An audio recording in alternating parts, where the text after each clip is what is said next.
अंबाजोगाई शहरासह लातूर, केज, धारूर, कळंब व परिसरातील 28 गावांना पाणी पुरवठा करणाऱ्या मांजरा धरणात आता केवळ 16% उपयुक्त पाणीसाठा शिल्लक राहिला आहे. जून आणि जुलै हे पावसाळ्याचे 2 मुख्य महिने उलटून गेले तरी धरण क्षेत्रात एकही दमदार पाऊस झालेला नाही. त्यामुळे आगामी काळात अशीच स्थिती राहिल्यास या धरणावर अवलंबून असलेल्या सर्वच पाणी पुरवठा योजनांना मोठ्या जलसंकटाचा सामना करावा लागण्याची दाट शक्यता निर्माण झाली आहे. मांजरा धरण पूर्ण क्षमतेने भरण्यासाठी एकूण 224.93 दशलक्ष घनमीटर एवढा पाणी साठ्याची गरज असते. मात्र सध्या धरणात केवळ 75.905 दशलक्ष घनमीटर एवढाच साठा शिल्लक आहे. म्हणजेच धरण भरण्यासाठी अजूनही जवळपास 84% पाण्याची आवश्यकता आहे. गेल्या वर्षी पूर्ण क्षमतेने भरलेलं हे धरण यावर्षी भरले की नाही?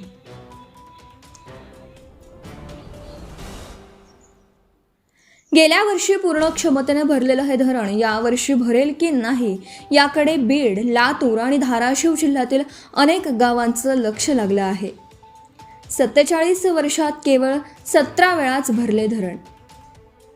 शेतकऱ्यांच्या सिंचनासाठी 1980 मध्ये उभारण्यात आलेल्या या धरणाची क्षमता मोठी असली तरी त्यात येणारा पाण्याचा प्रवाह कमी व लांब पल्ल्याचा असल्याने साध्या पावसात धरण भरणं दुरापास्त होतं.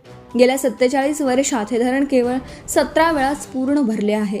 धरण भरल्यावरच उजव्या व डाव्या कालव्याद्वारे सिंचनासाठी पाणी सोडलं जातं. मात्र गेल्या 20 वर्षात अंबाजोगाई, लातूर, केज, धारूर, कळंब शहरांसह अनेक पाणी पुरवठा योजना या धरणावर केंद्रित झाल्याने हे धरण प्रामुख्याने पिण्याच्या पाण्यासाठीच आरक्षित राहिलं आहे.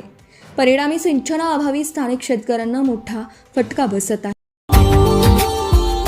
Subscribe now and press the bell icon. Never miss an update.